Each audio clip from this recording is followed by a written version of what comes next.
Oh, I'm on. I'm live. You caught me drinking my tea. This is Gold Peak unsweetened real brewed tea. It says 3 times real brewed tea, so I guess it's real brewed tea, and it's usually that or Coke Zero or water for me. But I was in the mood for some unsweetened tea. Of course, I sweeten it with Splenda. Welcome. It's Wednesday, time for our Bible study, and I'm glad you joined us today. Thank you for joining in this Bible study as we continue through the book of James. And finally, we get to the last chapter. This is not the last lesson. This is the last chapter, chapter 5. Today we're going to be talking about how to be wise with your wealth. So I hope you've had a good day today. It wasn't quite as warm as it has been. I think we're getting some cooler weather, and I'm ready for that. Who's ready for some cooler weather? The summer's been pretty typical, hot and dry. That's what we get in the summer.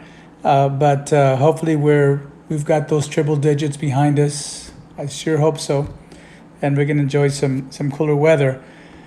Before we get started on chapter 5 of the book of James, I want to wish our oldest granddaughter, Karis, a happy birthday.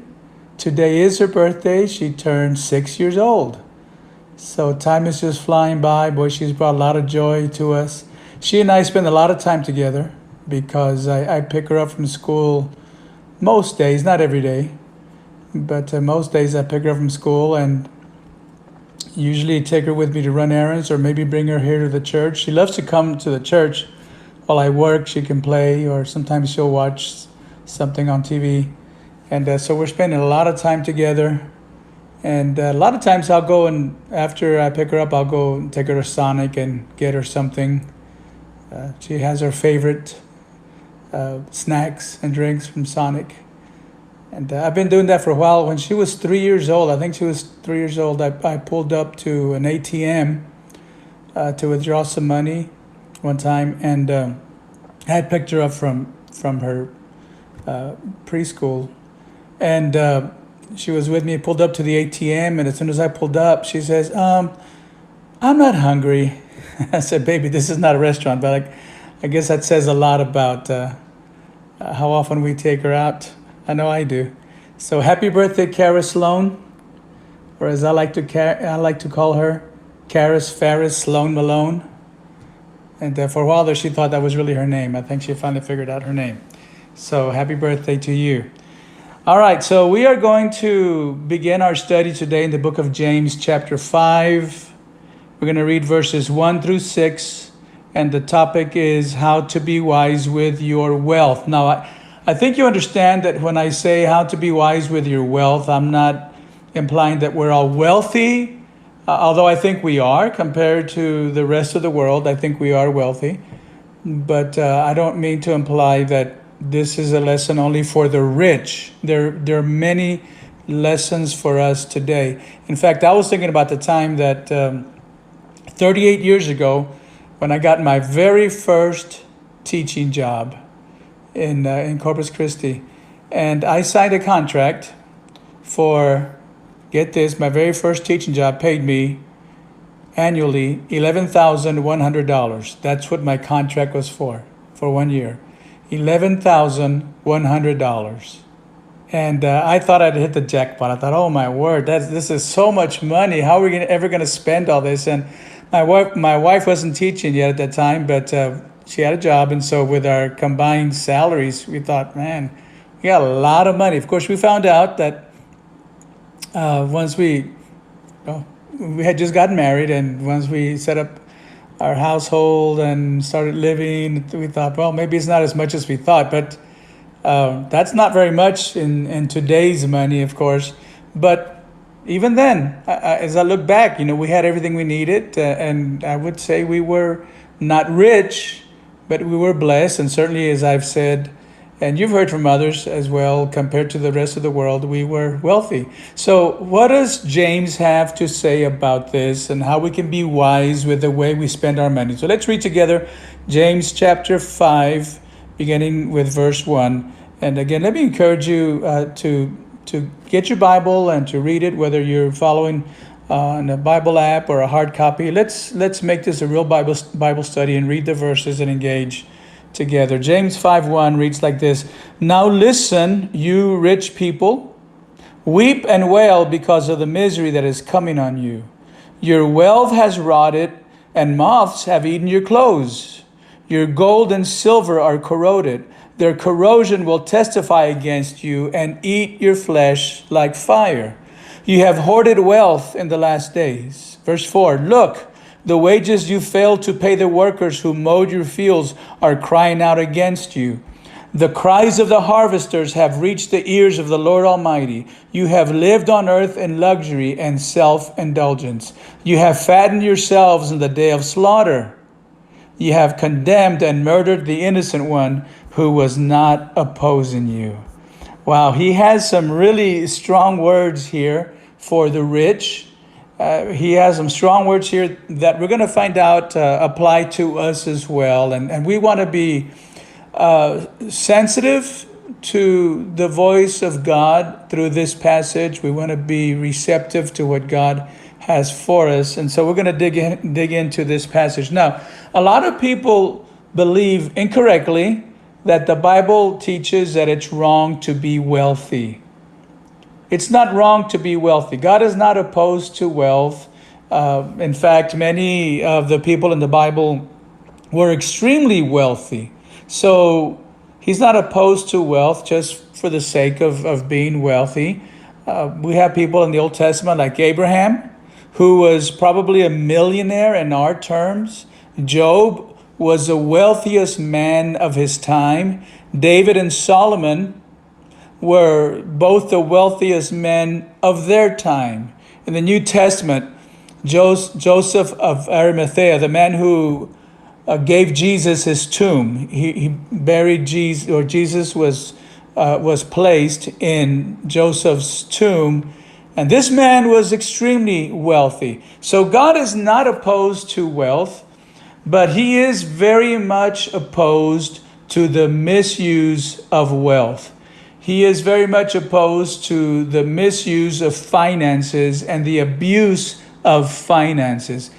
He wants us to use our money wisely, or our wealth, as it were, wisely. No matter how much we have or how little we have, he wants us to use our money wisely. So what we're going to read today applies to all of us. Now, in New Testament times, there was no such thing as a middle class. In New Testament times, the people were either very rich or very poor. I mean, you were either a have or a have not. There was nothing in the middle. There was no middle class. And the system back then allowed for the rich to get richer and the poor to get poorer. And what happened is that the rich tended to manipulate and oppress the poor people. The poor people couldn't get out of their situation. They were continually being abused by the rich, and the rich wouldn't let them climb out of their situation, their financial situation. So James here gives a rebuke. I mean, this is a pretty harsh rebuke. We just read it. We're going to go back and break it down. This is a pretty harsh rebuke from James. And I guess we shouldn't be surprised, because we've seen through this entire study that he's been very direct in his teaching and his commands. And so he lashes out here at this non-Christian use of money by the wealthy. And this is probably one of the most negative passages in the entire New Testament, in the way that he speaks to the rich. And he charges the rich here with 4 specific abuses. So our lesson this lesson here is going to be in 2 parts. Today we're going to look at these 4 specific abuses that he charges the wealthy with. And then next week we'll talk about the right use of our money. So today we'll talk about the incorrect uses, the wrong uses of wealth and how to avoid them. And next week we'll look at the right uses of wealth. Now, the things that we're going to read about today, these 4 abuses that James charges the wealthy people with, we may not commit these sins, I'll get this out. We may not commit these sins to the same degree that the rich people in James's time were committing these sins. But this passage is nonetheless, I think, a good warning. It's a healthy warning to us to make sure that no matter how much money we have or how little money we have, that we use it wisely. Because people who have little money can be just as guilty of misusing their money as people who have a lot of money. Now, as I said to you, everyone that is listening to this, every one of us is wealthy according to the rest of the world. If you own a car, you're wealthy. If you have more than one change of clothes, you're wealthy. If you own a home, you're in the top 5% of the world. If you own a house, I should say, you're in the top 5% of the world. So by world standards, by the fact that we live in America, we're blessed, we're wealthy. And so again, I think what we're going to read today certainly applies to us. So let's talk about the wrong uses of wealth, 4 common abuses of wealth that James talks about. The first key issue that he talks about is what we're going to call the accumulation of wealth. The accumulation of wealth. Read with me verse 3, James 5:3. Your gold and silver are corroded. Their corrosion will testify against you and eat your flesh like fire. You have hoarded wealth in the last days. Okay, so what we read, and it comes across so clearly here, that James says that money is not to be stockpiled, is not to be collected in piles just for the sake of having it. Now, he's not talking about savings. Saving money is good, and the Bible teaches us the importance of saving money. There's a legitimate place for that. But what James is referring to here is getting more and more money and stockpiling it, hoarding it simply for the sake of having it, just so you can say, I have this money. Every once in a while, when we read stories in the paper, in the newspaper, or in the news, we hear stories of an elderly person who died, and it seemed externally that they were living in poverty, but then when the family goes, or somebody goes through their possessions, they find that in their house, maybe under the mattress somewhere in the closet, they had hundreds of thousands of dollars. And so this may not be somebody who just saved their money, but a lot of times it's people who hoarded their money. Maybe they were afraid of losing it. They didn't trust the bank, or whatever the case might be. A lot of times, maybe not every time, but a lot of times, money had become an end in itself. They were accumulating the money, and that was a goal, to accumulate the money. They were so afraid of losing money that they wouldn't spend it. They would just accumulate it. And so James is saying that's an abuse of wealth. That's an abuse of money, to hoard it. Now, in the New Testament times, you could hoard wealth in 3 different ways. In New Testament times, you couldn't hoard wealth in their bedroom under the mattress. It didn't work that way. But here are the ways that people in New Testament times would hoard wealth. They would stockpile food, they would collect clothes, and they would gather precious metals, jewels. This is the way that wealthy people showed off their wealth in the New Testament times. They would stockpile food, they would collect clothes, and then they would gather precious metals and jewels. If you had money, in those days, if you had money, you would show it off by having a lot of food, a lot of clothes, fancy clothes, and you'd have a lot of precious metals and jewels. And James speaks about these 3 types of wealth in verses 2 and 3. Look at these again. Go with me to verses 2 and 3 again. He says, your wealth has rotted. Moths have eaten your clothes, and your gold and silver are corroded. Now, these are the three things. Your wealth has rotted, moths have eaten your clothes, and your gold and silver are corroded. Now, the point he's making here is this: whatever you accumulate will deteriorate. Whatever you accumulate will deteriorate.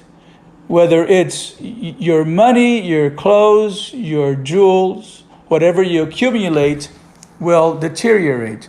So he's saying that your clothes will get moth eaten. Moth eaten. Okay? Which clothes get moth eaten?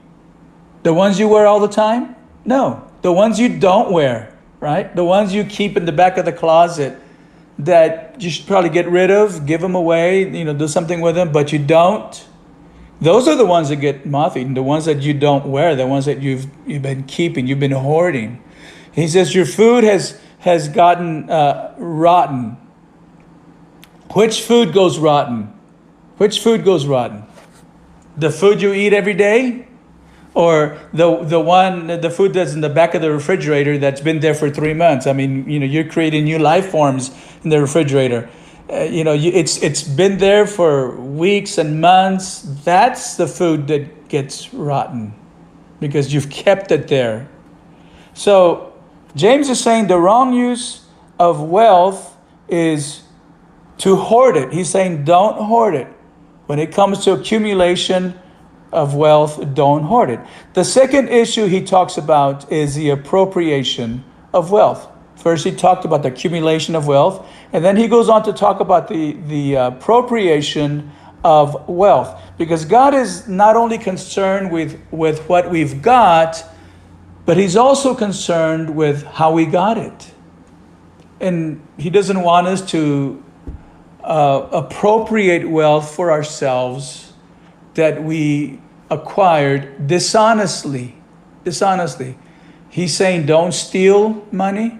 Don't use dishonest means to acquire money.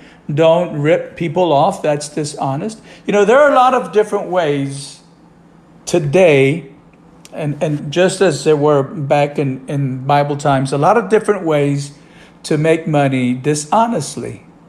A lot of different ways to make money dishonestly. For example, you can make money dishonestly if you don't pay your debts.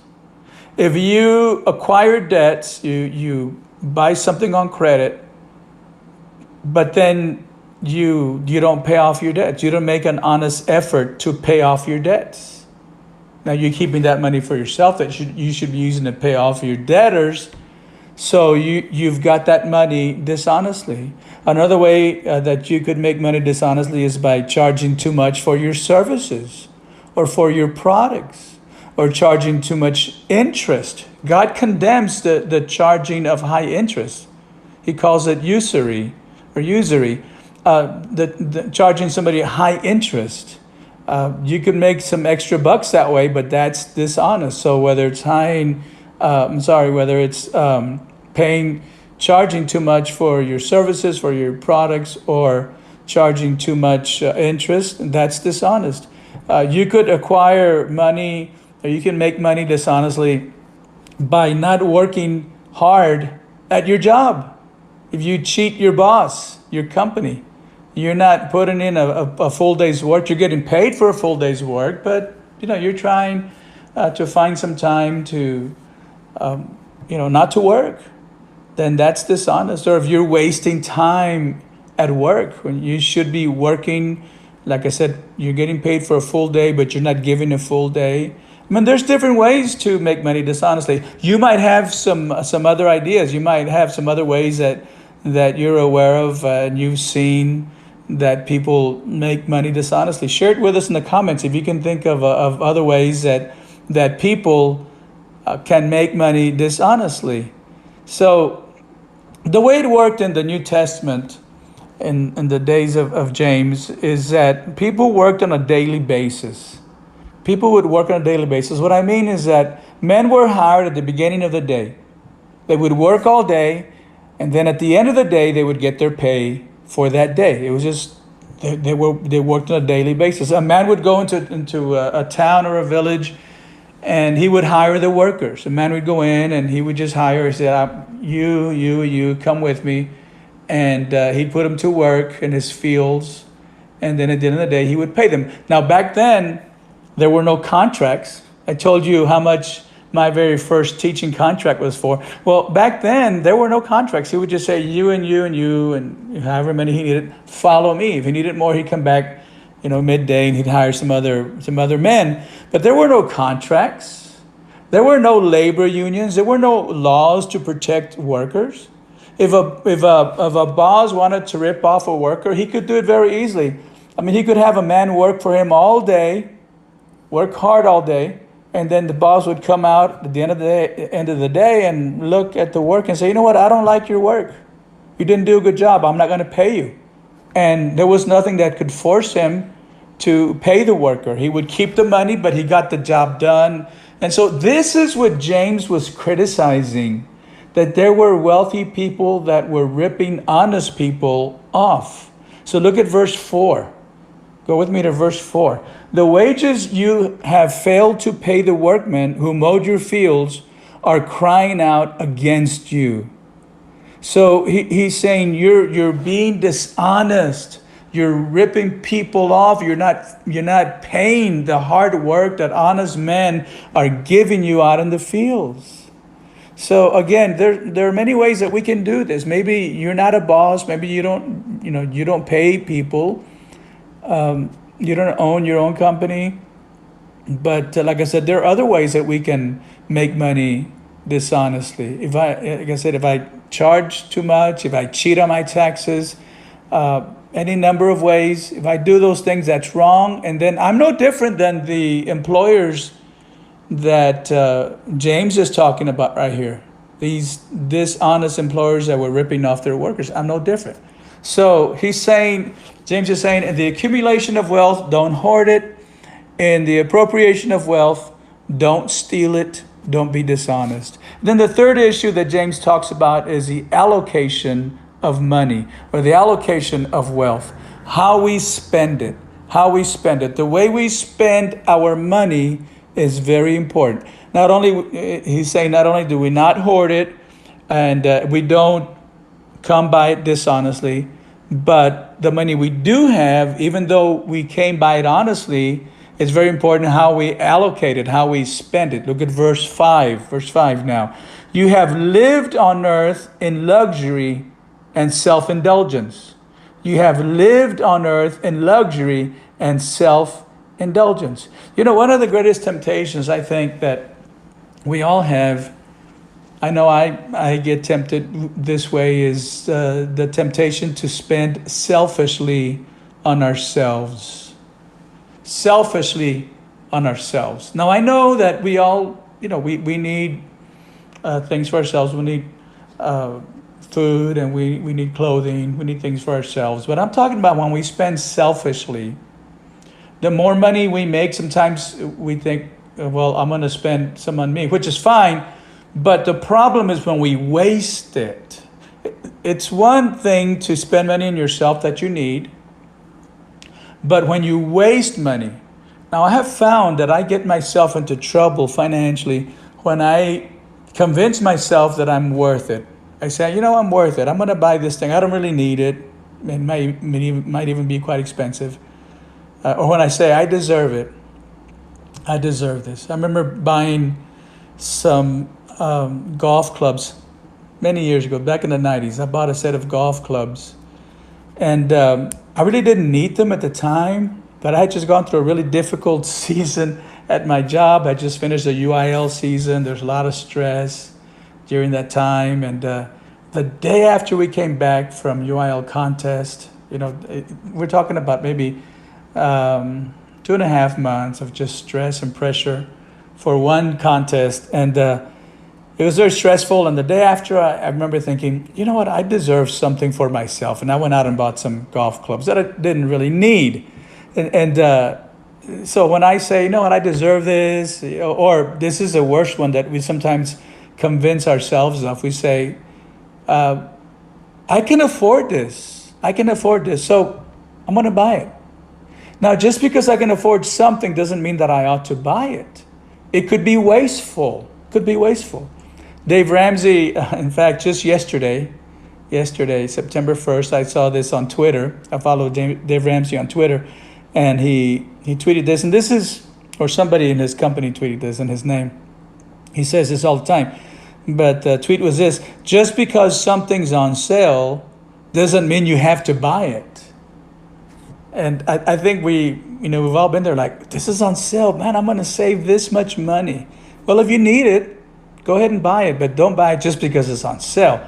So James says, in the accumulation of wealth, don't hoard it. In the appropriation of wealth, don't steal it. In the application of wealth, or the allocation of wealth, don't waste it. Don't just spend it on things and pleasures that don't add anything to your life. I mean, there are a million ways to blow money. Just don't do it. There are a lot of different ways to waste money, and a lot of us know those ways. Don't do it. Look at the second part of verse 5. You have fattened yourselves in the day of slaughter. He's still talking about the allocation of wealth, but now he's getting personal. Okay, I'm a little offended here. You have fattened yourselves in the day of slaughter. We don't want to think about that, but sometimes there is a correlation between this and the way we waste our money. Did you know, I read that the average American gains 2 pounds during the Christmas season. Couldn't believe that. Only 2 pounds? I mean, I was thinking it would be more than that. But however we see this, the point is, when it comes to the allocation of wealth, let's spend our money wisely. Let's not waste it.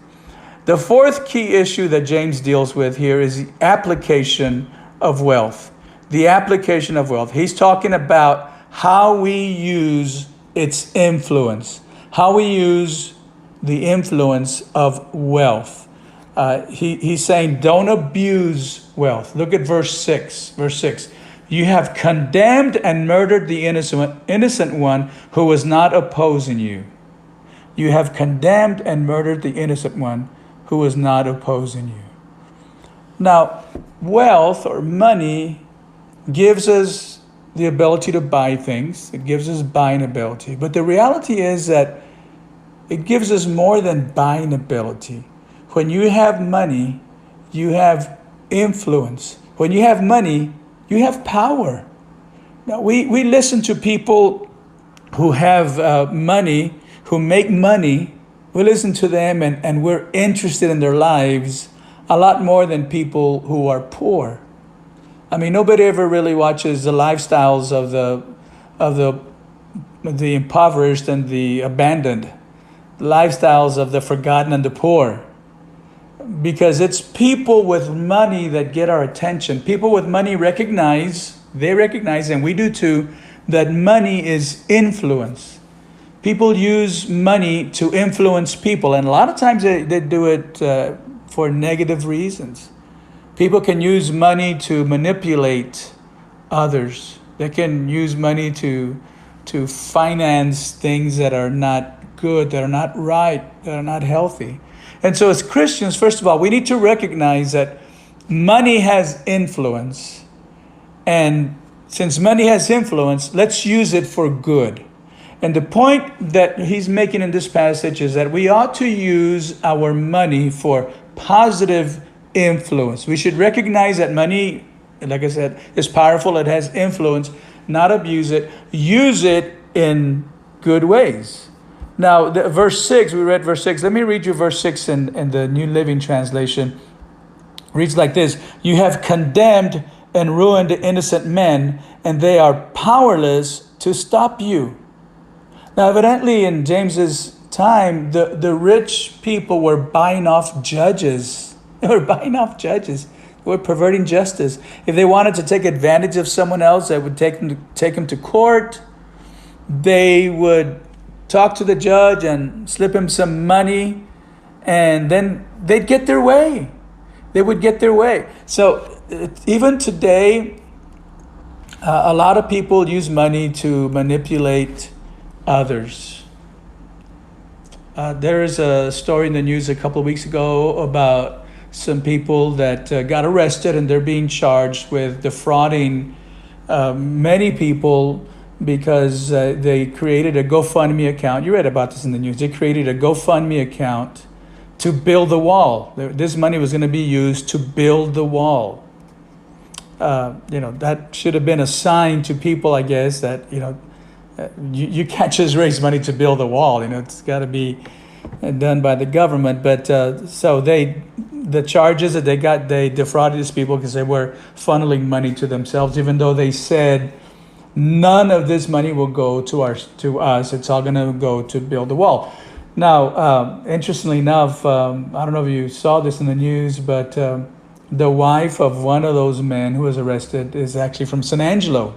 She went to Central High School, and she met her husband when he was here at Goodfellow, and so it's kind of interesting. But people will use money to manipulate others, and whether it's in a big case like that, or in a local situation, maybe where one person in the family tries to control other family members by threatening to cut them off their will, or just, keeping the family under control with money. I mean, this is a wrong application of wealth. Now, we already read the consequences of misused wealth in verses 2 and 3.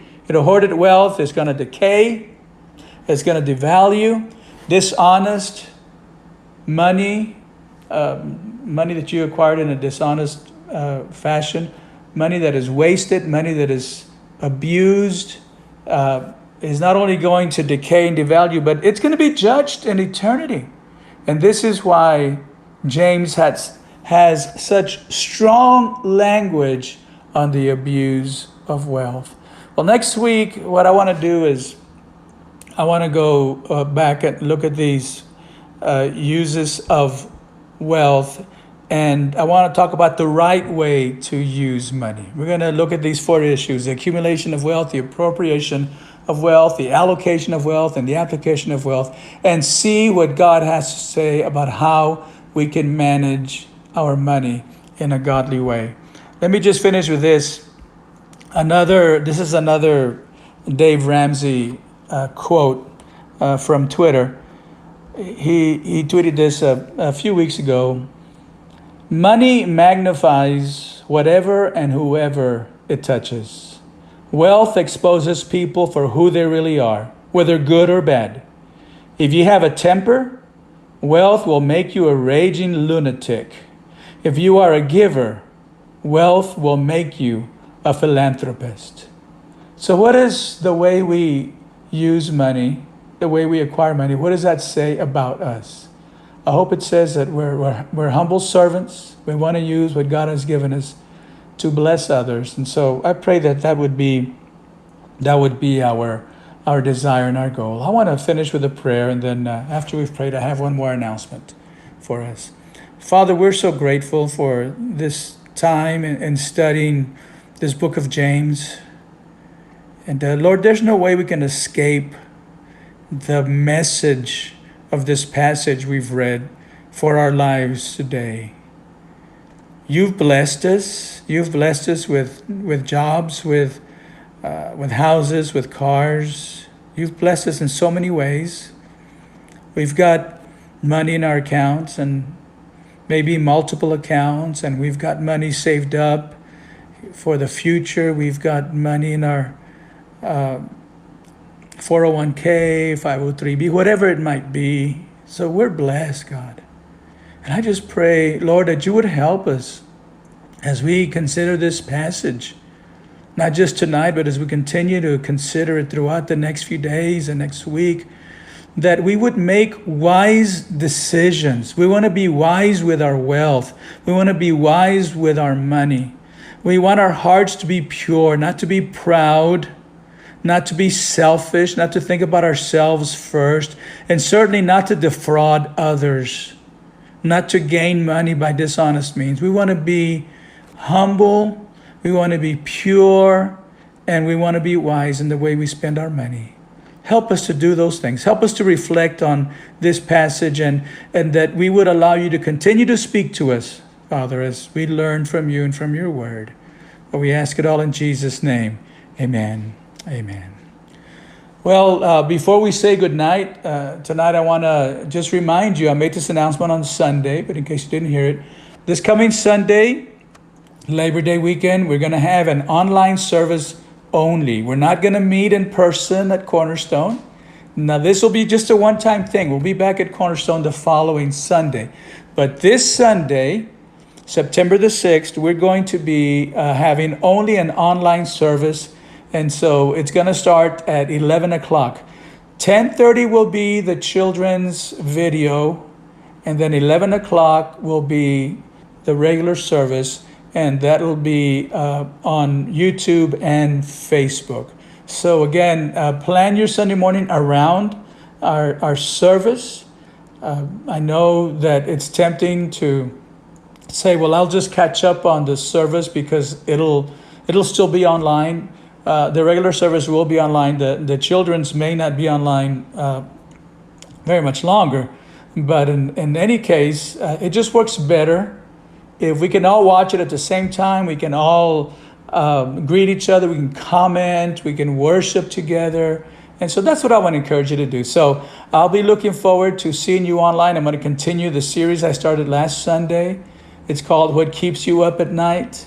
And so join us for that this coming Sunday, 10:30, the children's video, and 11 o'clock will be the regular service. So again, thanks for being with me for this evening's Bible study. Have a great Wednesday, a great rest of the weekend. I'll see you Sunday morning for worship. God bless you.